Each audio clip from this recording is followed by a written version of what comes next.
As melhores histórias de terror e nonsense. Se acomode e venha comigo. O maior desespero de um astronauta é estar preso naquele lugar, sem ter para onde fugir, sem ter para onde correr. O país estava em festa, as ruas tomadas por pessoas curiosas e entusiasmadas. Pela primeira vez, ele estava mandando pessoas para o espaço, um marco e tanto para aquele pequeno país. Dentre milhares de pessoas, os astronautas foram escolhidos depois de um longo e cansativo processo seletivo. Só os mais capacitados teriam a oportunidade. Um casal de astronautas foram escolhido, Amon e Marisha. Eles logo viraram as figuras mais populares do país, tendo seus rostos exibidos em todos os lugares. Bonecos, figurinhas, decorações e etc. Isso sem terem ido ainda para o espaço. Só no meio tempo entre o anúncio da missão e o lançamento da nave. No dia do lançamento, tudo deu certo e a cápsula ganhou o espaço sideral. A missão deles seria básica: cultivar por 2 semanas 3 espécies de grãos e depois retornar com os resultados e com as observações. Mas menos de uma semana após estarem no espaço, algo deu errado. A equipe responsável pela missão em Terra descobriu um problema grave nos propulsores da nave. E com isso, até que o problema fosse corrigido, os astronautas não poderiam retornar à Terra. Teriam que esperar a ajuda que viria de outro país e demoraria meses para chegar. Medidas drásticas teriam que ser tomadas. Amon não gostou muito disso, mas ele sabia que a segurança vinha sempre em primeiro lugar. Marisha contava os alimentos que ainda restavam. Sabia que haviam levado o suficiente para alguns meses. Mas será que a missão de resgate chegaria antes da escassez completa? Ela temia que eles não conseguissem. Desde o primeiro dia, se começou um racionamento e eles foram orientados a não fazerem muito esforço para não gastar desnecessariamente recursos. A equipe em Terra faria todo o esforço para tentar agilizar ao máximo o resgate. Amon, nervoso, rangia os dentes todas as vezes que ele falava com eles. Estamos fazendo todos os esforços possíveis, Amon. O nosso país rival, eles estão correndo para agilizar o processo e mandar um módulo de salvamento. É só ter um pouco de paciência e esperar. Toda menção ao país rival fazia Amon ficar ainda com mais raiva. Quando seu país tinha conseguido a soberania e enviado uma missão ao espaço, demonstrando que não era mais um cachorrinho no tabuleiro político, isso tinha acontecido. Só poderia ser um karma terrível. E naquela noite, um barulho estranho começou a ser ouvido nos alto-falantes da nave. Amon, intrigado, saiu do seu leito para dar uma olhada. Analisando os dados dos computadores, ele não encontrou nenhum defeito aparente e passou a situação para os controladores em Terra. Estamos ouvindo sim, Amon. Você disse que parece um coração pulsante. Vamos analisar melhor os dados e retornar com a resposta. Marisha dizia para Amon que não estava escutando nada. Amon então achou que ela não queria criar alarde. Mas ela estava escutando sim. Ela tinha que estar escutando.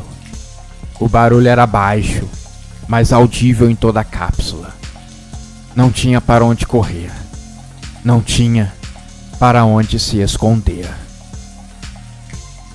O maior desespero de um astronauta é estar preso naquele lugar, sem ter para onde fugir, sem ter para onde correr.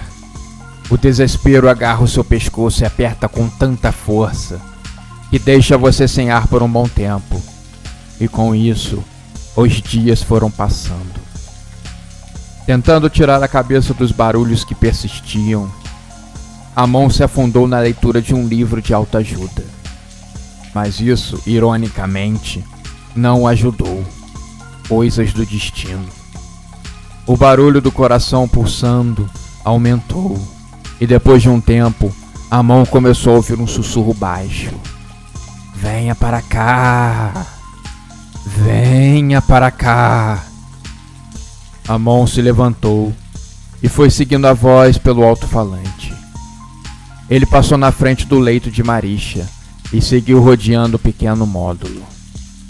Olhe pela janela e veja a vastidão enorme e magnífica do espaço. Sinta o ar fresco e a liberdade que essa imagem causa. E pela única janela do módulo, Amon viu a grandeza do espaço, o vazio gigantesco em que estava, aquele vácuo espacial opressivo, mas que fedia pneu queimado. Ele jurou que tinha visto uma criatura agarrada com a cápsula, com o peito encostado na fuselagem. Por isso o som das batidas de coração. Por isso os sussurros. Faça o que você tem que fazer, Amon. A sua mente está dizendo os próximos passos. Não tenha medo de cumprir a sua missão. E o homem, em estado de transe, resolveu obedecer à voz. Resolveu cumprir a sua missão. Marisha estava visivelmente preocupada e com medo. Estava falando baixinho com a equipe em terra. Acho que o racionamento de comida está fazendo mal a Amon. Acho que ele está enlouquecendo aos poucos. Temo que ele chegue a um ponto sem volta. A equipe em terra estava assustada com os relatos. Ainda faltavam algumas semanas para o resgate. Eles teriam que aguentar aquele tempo. Não teria jeito. O país estava rezando por eles. Meses já haviam se passado. Faltava tão pouco tempo agora. Os engenheiros, eles chegaram à horrível conclusão, analisando os dados, que não existia som nenhum. Não existia nada. Esse som devia estar saindo da mente de Amon. A mente dele já estava entrando em parafuso. O seu pânico poderia ser irreversível. Quando a equipe em terra desligou a transmissão, Marisha ouviu o astronauta chegando. Ele balbuciava palavras e rangia os dentes. Estava nervoso e com raiva. Ela tentou se defender, mas a última coisa que Marisha viu foi Amon com uma chave de fenda na mão. Ele enfiou em seu pescoço, matando a pobre astronauta.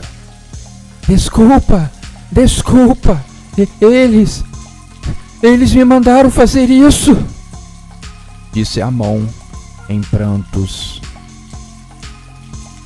Horas mais tarde, a transmissão se iniciou e a equipe em terra viu, para o choque e o espanto de todos, os astronautas mortos dentro da cápsula. A missão de resgate agora poderia ser abortada. Não tinha mais propósito. Agora era inventar uma boa desculpa para informar as pessoas do país que ansiavam por respostas. Existem coisas que são melhores serem escondidas das pessoas. A cápsula seria um enterro perfeito para o projeto espacial daquele país. Se eles vão mandar uma outra missão depois, poucos acreditavam nisso. O trauma dessa missão havia sido enorme. Ele viu seus colegas sendo tragados pela escuridão abissal. Algo fora da nossa compreensão.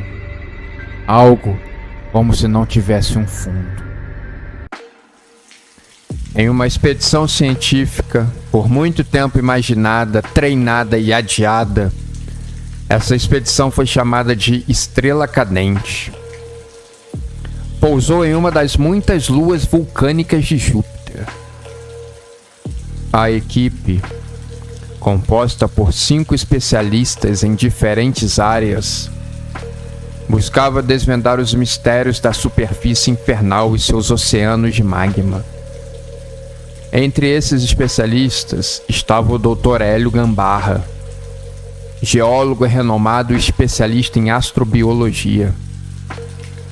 Observar o céu nessa lua era muito diferente de olhar o céu na Terra, na própria lua terrestre ou em Marte. Hélio estava fascinado com a visão. Era como contemplar o vazio do espaço ou a imensidão do cosmos, dependendo do seu ponto de vista. Era algo que os astronautas perderam um bom tempo fazendo.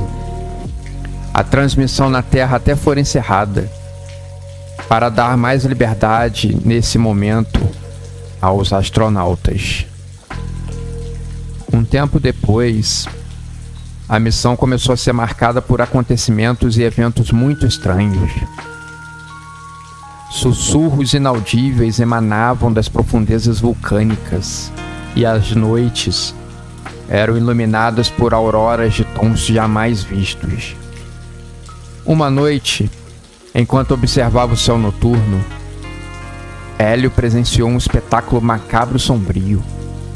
Uma aurora pulsante que se transformava em formas grotescas e impossíveis, como se a própria escuridão estivesse se contorcendo em agonia.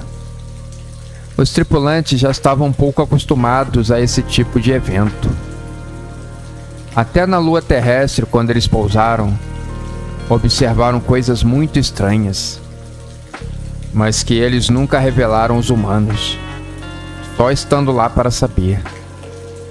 Às vezes, a melhor decisão era guardar os segredos e levá-los para o túmulo. Se as pessoas soubessem. Dias depois, durante uma expedição ao interior de um vulcão adormecido, a equipe, fazendo suas leituras e escaneamentos, se depararam com uma caverna colossal. As paredes da caverna eram cobertas por gravuras rupestres que representavam entidades monstruosas, com tentáculos e olhos esbugalhados, símbolos geométricos que emanavam uma energia perturbadora. O Dr. Hélio pediu que todos se afastassem um pouco da fonte de energia. Poderia ser bastante perigoso. Ele precisou esperar que as leituras mostrassem ser seguro continuar a investigação.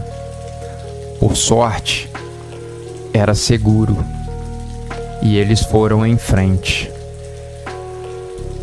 Ao se aproximarem do centro da caverna, um tremor violento abalou o solo, e um portal se abriu no chão, revelando um abismo infinito de escuridão.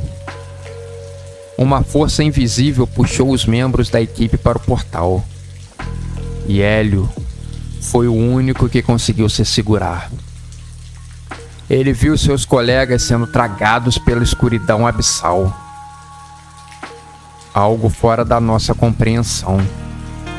Como se não tivesse um fundo, seus gritos ecoaram no vazio por um instante, antes de serem silenciados. Sozinho e aterrorizado, Dr. Hélio se agarrou à borda do portal, lutando contra a força que o puxava para dentro. De repente, algo colossal e impensável emergiu do abismo. Uma criatura com tentáculos púrpuras e olhos que brilhavam com uma luz nauseante. A criatura soltou um rugido gutural e fez toda a caverna vibrar. E Hélio foi lançado para trás, batendo a cabeça com força em uma pedra. Por sorte, o seu traje não foi avariado. Quando ele recobrou a consciência, a criatura havia desaparecido, e o portal estava fechado. Hélio se viu sozinho na caverna, com o corpo de seus colegas espalhados pelo chão, mutilados de forma horrível. Ele apenas se sentou ao lado de cada um dos 4 da equipe e fez uma pequena prece. Sabia que não tinha mais o que fazer. Haviam sido pegos de surpresa, algo inimaginável.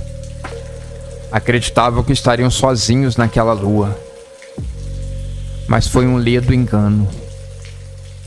Hélio se lembrava de alguns apuros que haviam passado no planeta vermelho.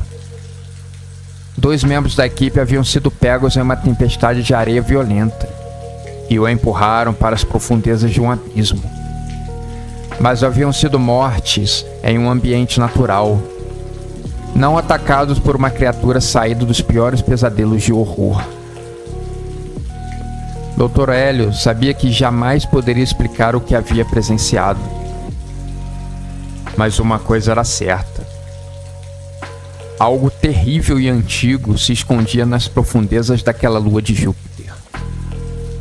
E a humanidade não estava preparada para enfrentar o horror cósmico que se escondia no vazio. Dr. Hélio voltou à sua nave e contatou a sua equipe na Terra, falando apenas por alto algo que havia acontecido, que havia sido um acidente terrível e que ele tinha sido o único sobrevivente. Deixando no piloto automático, Hélio retornou à Terra. Mas a experiência o deixou marcado para sempre. Ele se tornou um recluso, atormentado por pesadelos e visões da criatura. Em seus momentos de lucidez, ele descrevia sobre o que presenciou, na esperança de que alguém um dia pudesse acreditar em sua história e desvendar os mistérios daquela lua de Júpiter. Enquanto viveu, até perto dos seus 90 anos de idade, nenhuma outra missão havia sido enviada para lá, o que era bom. Aquele horror deveria ser deixado lá e esquecido. Imagina se um dia ele embarcasse em uma nave voltando e trouxesse essa mesma destruição para a Terra. Hélio morreu olhando para o céu, deitado em uma poltrona na varanda da sua casa, cheio de pensamentos. O universo é um lugar vasto e cheio de mistérios, e nem todos eles são benevolentes. As profundezas do espaço escondem horrores inimagináveis, e aqueles que ousam explorá-las devem estar preparados para enfrentar o desconhecido e o terror cósmico que espreita no vazio e na imensidão do cosmos. Existem milhares de mundos a serem explorados, assim como existem muitos terrores. Podem existir mundos parecidos com paraísos, onde a bondade e o amor estão andando sempre lado a lado.